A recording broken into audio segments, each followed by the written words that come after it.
అండి. అందరికీ హాయ్. నేను ఒకటి చెప్దాం అనుకుంటున్నా. నా ఫ్యామిలీ గురించి మీ అందరితోటి షేర్ చేసుకోవాలనిపిస్తుంది. ఎందుకో చెప్పాలనిపిస్తుంది. అందుకే ఇంతకుముందే నేను పుల్లది మామిడిపండు తిన్నందుకు లిప్స్ అన్నీ చాలాగో చాలా మంటలేస్తుంది. కానీ ఉప్పు కారం వేసుకొని తిన్నా. నాకు మామిడిపండు అంటే చాలా ఇష్టం. అందుకని చాలామంది మా ఫ్యామిలీ మీ డాడ్ ఏం చేస్తాడు, మీ మమ్మీ ఏం చేస్తుందని చాలామంది క్వశ్చన్స్ వేస్తారు. అందరూ హెల్ప్ చేస్తాము అది ఇది అని అన్నారు కదా.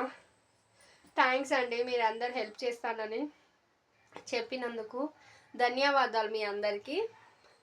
మా డాడీ ఒక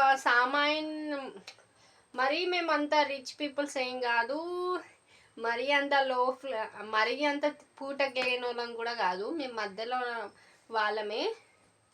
మా నాన్నకి మేము ముగ్గురము, మా అక్క, నేను, మా తమ్ముడు. మా నాన్న ఏం జాబ్ చేస్తాడంటే అదే ఏటీఎంస్ ఉంటాయి కదండి, ఆడ వాచ్మెన్ చేస్తాడు మా డాడీ. ఏటీఎం కాడ వాచ్మెన్ డ్యూటీ ఎలా ఉంటుందంటే ఒక్కొక్కసారి 1 వీక్ నైట్ పడుతుంది, 1 వీక్ డే పడుతుంది, 1 వీక్ మధ్యాహ్నం నుండి పడుతుంది. అందులో షిఫ్ట్స్ ఉంటాయి. మా డాడీకి ఒక ఏటీఎం కార్డ్ అయితే ఆడ ఏటీఎం కాడ వాచ్మెన్కి ఎంత వస్తాయండి? మా అంటే ఒక ఒక 20,000 అట్లా వస్తాయి. మా నాన్నకైతే ఒక 20 వస్తాయి. అవే సరిపెట్టుకుంటాము. ఇంకొకటి మా మమ్మీ అయితే ఇక్కడికి జాబ్కి వెళ్ళలేదు. జాబ్ చేద్దామని మమ్మీ అనుకుంటుంది. కానీ నాన్న ఉండి వద్దొద్దు, బయట బాగాలేవు, బయట రోజులు బాగాలేవు, వద్దు వెళ్ళకు అని మమ్మీ నన్ను వేసిండు. అందుకని మమ్మీగా కుక్ చేసుకొని ఇంట్లోనే. ఇంకొకటి మాకు రేషన్ కూడా లేదండి. నిజంగా ఫోన్ వస్తుంది, బహుశా మా మమ్మీ వేస్తుందేమో. మాకు రేషన్ కూడా లేదు. ఉంది కానీ మా డాడీకి ఉంది, కానీ మా డాడీ ఏమో వాళ్ళ ఫ్యామిలీతో దిగింది ఉంది. మమ్మీ పెళ్ళి కొత్తగా అయినప్పటిది ఉంది. ఓన్లీ మమ్మీ డాడీది మాత్రమే ఉంది. మమ్మీ డాడీ, నాయనమ్మ, తాత వాళ్ళ నలుగురు కలిసింది. ఇంకా పెద్ద డాడీ, పెద్ద మమ్మీ వాళ్ళు కలిసినది మాత్రమే రేషన్ కార్డు ఉంది. వీళ్ళకి అలాగా అనేది రేషన్ కార్డు అయితే లేదు. కానీ ఇంటికి పెద్దోడు అని, పెద్ద కొడుకే అని ఇప్పుడైతే మా పెద్ద డాడే రేషన్ కార్డు అనేది అతనే, రేషన్ మీద బియ్యం వచ్చేటివి అవి అతనే తీసుకుంటుండు. మా పెద్ద డాడీ ఇక్కడ ఏమి ఉండడు, విలేజ్లో ఉంటాడు. మాకు రేషన్ కార్డు కూడా లేదు. చాలా ఇబ్బంది అనిపిస్తుంది ఒక్కొక్కసారి. కానీ దేవుడు ఇక పరీక్ష పెడుతుండు కదా అన్నట్టు మేము అలా ఉంటాం. కానీ రేషన్ కార్డ్ అన్న ఉంటే కనీసం రేషన్ కార్డ్ మీద కనీసం దొడ్డు బియ్యం అన్న వస్తాయి. ఆ దొడ్డు బియ్యంతో ఒక పూటనన్నా గడిపేయచ్చు కదా అని అనుకుంటాము. కానీ మాకు రేషన్ కార్డ్ అయితే మా ఫ్యామిలీకి అయితే ఇప్పటి వరకు రేషన్ కార్డ్ లేదు.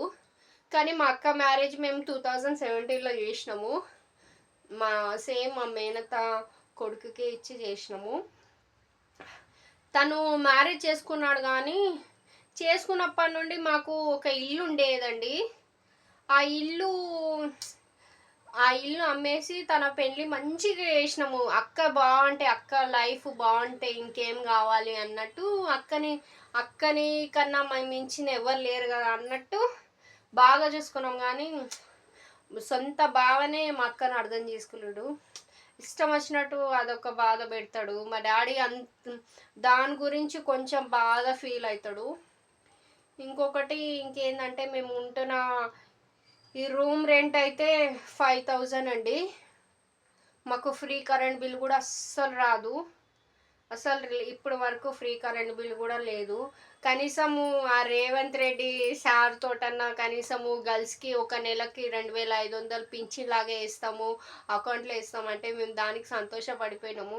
ఎందుకంటే నెలకు 2,500 ఇస్తే నాన్నకు అంతో ఇంతో నేను హెల్ప్ చేసిన దానిలాగా అవుతా కదా అనే థాట్లో నేనున్నా. కానీ ఇప్పుడు వరకు ఆ రేవంత్ రెడ్డి సార్ నుండి నాకు ₹1 అనేవి రాలేవు.